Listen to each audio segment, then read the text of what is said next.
성경만이 하나님께서 인간을 구원하기 위해 구원을 완벽히 예비해 놓은 걸 볼 수 있습니다. 오직 성경만이 우리 주의 사물에 대해서 정확하게 설명해 주고 있습니다.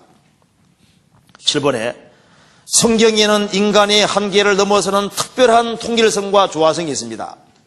8번, 그리고 여기에 성경책과 다른 책을 비교하는 것은 태양과 양초를 비교하는 것과 같아 산과 두더지가 파놓은 흙더미를 비교하는 것 같아 성바울 대성당과 오두막집을 비교하는 것 같아 다이아몬드와 유리조각을 비교하는 것과 같아. 그렇죠. 성경과 다른 것은 게임이 안 된다 그 말입니다. 그러니까 제발 성경을 창세기부터 요한계시록까지 순서대로 시간 날 때마다 계속 읽어요. 그리고 성경에 익숙하게 되도록. 약방에 가면은, 약국 가면은, 약사는 다, 약이 어딘지 정확히 다 알고 있잖아요? 파악에서 적절하게 빼내는 것처럼 우리는 창세기부터 요한계시록까지 순서대로 계속 읽으면서 이 성경에 익숙하게 되도록 끊임없이 노력해야 됩니다. 우리 가운데 성경에 익숙한 사람들이 많아져야 됩니다. 꼭 전도자만 하는 것이 아니에요. 바울 사도가 디모데에게 무엇을 하기를 간절히 원했습니까? 너는 죄에서 구별될 뿐 아니라 그렇게만 가지고 신앙생활 안 된다. 안 되니까 배우고 확신한 일에 거하고 모든 성경은 하나님의 감동으로 되어 있기 때문에 성경을 붙잡고 물고 늘어져야 될 것을 얘기를 하고 있는 거예요. 그렇게 해야만 신앙생활을 힘있게 할 수 있는 겁니다. 그렇잖아요. 우리 가운데 한번 보십시다. 성경을 가까이 하지 않는 사람이 신앙생활을 잘하는 사람 보셨습니까? 얼마 시간 지나가면 신앙이 후퇴하고 없어지게 되는 거예요. 그래서 여기에 뒤에 이제 이 성경을 이제 공부할 때 요령을 제가 간단하게 좀 써놨는데요. 이제 성경을 하루에 몇 장씩 읽는 가운데 한 장씩만 정리해도 괜찮습니다. 그러니까 성경을 이제 많이 읽는 것도 좋지만은 읽는 가운데 적어도 한 장씩은 정리해 보려고 하는 것이 좋아요. 성경은 워낙 복잡하게 되어 있기 때문에 정리하지 않으면 항상 헷갈립니다. 그렇죠? 안 헷갈려요? 성경 들여다보면 내용이 너무 많아요. 헷갈린다 그 말이에요. 그래서 그렇기 때문에 한 장 이렇게 읽었으면은 예를 들면 이제 1장부터 3절까지는 무슨 내용, 4절부터 7절까지는 무슨 내용, 8절에서 25절까지는 무슨 내용이 나와 있구나 이렇게 적어보면은 이렇게 줄거리가 잡힙니다. 그 다음에 이제 장 읽고 난 이후에 그 장을 읽고 난 이후에 그 장에다가 이렇게 하나씩 질문 던져보는 게 참 좋은 겁니다. 질문 리스트는 자기가 만들어 보는 게 좋아요. 그래서 이제 내가 몇 장 읽고 난 이후에 요 장은 한번 좀 다시 읽어봐야 되겠다 생각이 들어가는 것은 그 장을 한번 이제 택해서 이제 이 내용이 무슨 내용을 얘기하는지를 다 간단 요약 정리하고 난 이후에 질문 리스트를 만들어서 하나씩 물어보는 게 좋은 거예요. 그래서 이 장에서 혹시 하나님에 관해서 말하고 있는 것이 있는가 하고 찾아보면 하나님이 이런 분이라고 되어 있구나 적을 수 있잖아요. 여기에서 이 장에서 하나님이 도대체 무슨 일을 하시는가, 무엇을 하실 수 있는가, 또 하나님이 혹시 약속해 준 것은 뭐 없는가 찾아보는 거예요. 특별히 성경에서 성자 예수님에 대해서 무엇을 말하고 있는 내용이 있느냐 확인해보고 이건 없구나. 또 성령에 대해서 뭐라고 말하고 있는 게 없는가 찾아보고 여기에서 본문에서 성경은 본문에서 도대체 무엇을 죄라고 하고 있는가? 이런 걸 죄라고 하고 있구나. 여기에 무슨 은혜가 나와 있는가? 여기에서 내가 고치라고 한 것이 혹시 있는가? 이 글에 나오는 인물 중에서 내가 본받아야 할 것이 혹시 있는가? 본받지 말아야 될 것이 있는가? 여기 혹시 교회에 대해서 무슨 내용 나와 있는 것이 있는가? 종말에 대해서 혹시 나와 있는 것이 있는가? 여기서 가장 중요하게 다루는 주제는 도대체 뭔가? 이 본문에서 그리스도인에게 어떤 일이 벌어질 수 있다고 얘기하고 있는가? 어떻게 혹시 극복하는 방법도 나와 있는가? 여기서는 무엇을 문제 삼고 있고 어떻게 대처하는가? 또 이 성경 인물 속에 나를 집어넣어서 나는 어떻게 했을까? 생각해 볼 수 있잖아요. 그래서 이 리스트를 만들어서 충분히 만들어 놓고 이렇게 하나씩 이제 물어가면서 이렇게 공부를 하는 게 좋거든요. 그러면은 그 장에 대해서 내가 상당히 잘 알게 되는 겁니다. 그리고 혹시 성경 구절 중에서 혹시 의문하는 구절은 체크해 놓고 물어보면 되잖아요. 그냥 읽으면 성경이 좀 재미가 없거든요. 없으니까 리스트를 만들어 놓고 내가 물어가면서 읽는 것이 좋은 거예요.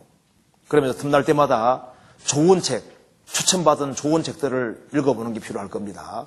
아무 책 말고 좋은 책들이 있어요. 좋은 책들. 추천받은 어떤 좋은 책들을 좀 읽어보는 게 좋고요. 우리가 책 중에 신령하게 해석해 놓은 책 말고 성경 공부하기에 좋게 하는 책들이 있습니다. 그리고 성구사전 같은 건 하나씩 있는 게 좋잖아요. 그래서 어떻게 하든 간에 성경을 이제 읽어가는 가운데 쭉 성경 이제 읽다 보면 아이고 이건 뭐 도대체 성막은 도대체 무슨 얘기인지 모르겠다 하는 생각이 들죠. 그러면 성막에 대해서 책을 뒤져서 성막에 관해서 쓴 책이 있잖아요. 예를 들면 황금의 집 같은 책 찾아가지고 이제 쫙 읽어보면 대체 이런 얘기구나. 성경에 나오는 성막이 한 40장 정도가 되는데 이 성막에 대해서 이렇게 설명해놨구나. 이런 뜻이구나. 이해가 되잖아요. 근데 레위기를 따 보면 걸리죠. 제사법. 짐승 이렇게 죽이고 저렇게 죽이는 너무 어려워요. 그럼 혹시 제사법을 쉽게 하는 적이 없을까 하고 이제 좀 물어보기도 하고 해서 좀 간단한 책을 찾아서 제사법이 이런 걸 설명하는구나. 그러니까 성경을 잘 이해할 목적을 가지고서 이렇게 책을 찾아가는 것이 필요하다 그 말이에요. 책을 읽고 이렇게 해야지 성경을 잘 이해할 수 있잖아요. 그리고 성경을 주로 어느 부분을 많이 읽어야 되냐 하면은 구원받고 처음에는 서신서, 로마서부터 유다서까지를 끊임없이 읽어서 로마서부터 유다서까지를 가지가 익숙하게 되도록 신경 써야 됩니다. 이것이 해설서이기 때문에 이걸 잘 익혀야 돼요. 그래서 이 서신서를 잘 이해하면은 성경을 이해하기 아주 쉬워집니다. 그래서 성경 공부하는 방법은 구원받고 처음에는 서신서, 로마서부터 유다서까지를 자주 읽고 익숙해졌다 싶으면은 그 다음에 신약 성경을 읽고 사복음서 이런 걸 쭉 읽고 그 다음에 구약을 읽는 것이 좋다 그 말입니다.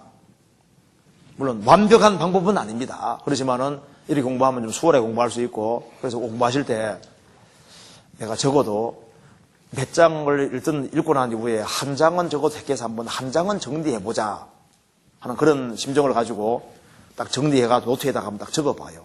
적어보시면은 이게 질문 리스트를 만들어서 질문하는 식으로 하나님께 여쭈는 식으로 하나님 여기에 하나님에 대해서 뭐라고 나와 있으라고 여쭤보는 식으로 하면요 그 속에서 많은 것을 캐치할 수 있고 그리고 그 장에 익숙하게 되는 거예요. 익숙하게.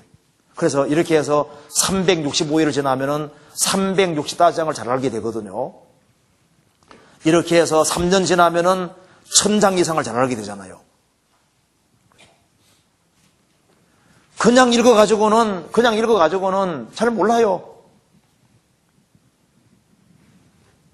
성경은 꼭 정성을 들여야 되는 겁니다. 성경을 익히기 원하는 사람은 반드시 마음을 들이고 정성을 들이고 그리고 뭔가 정말 익혀보려는 마음을 가지고 접근해야만 하나씩 이해가 되는 책인 거예요.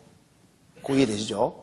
그래서 이제 디모데에게도 바울 사도가 부탁한 것은 죄에서 구별되는 동시에 너가 이미 어릴 때부터 성경 알았으니까 성경에 계속적으로 침잠하고 성경 가운데 아주 확실히 거해라. 그래야만 잘못된 교훈을 완전히 벗어날 수 있다는 거예요. 디모데후서 4장 보시겠습니다. 4장 3절입니다. 때가 이르리니 사람이 바른 교훈을 받지 아니하며 귀가 가려워서 자기의 사욕을 조철성을 많이 두고 또 그 길을 진리에 돌이켜 허탄한 이야기를 조철이라. 자, 마지막 때가 될수록 사람들은 뭘 안 받는다고요? 바른 교훈을 받지 않는다는 거예요. 바른 교훈이 뭘까요? 건전한 교훈, 하나님 말씀을 가리키고 있습니다.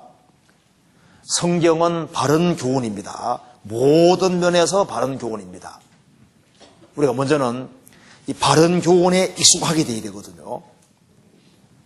우리가 우리의 구원에 대해서, 구원받은 이후에 신앙생활, 교회 생활에 대해서, 또 구원받은 이후에 하나님께서 우리에게 명령하신 명령들이 많이 있는데 이런 것에 아주 익숙하게 되고 바른 교훈에 아주 익숙하게 되어야 되는 거예요.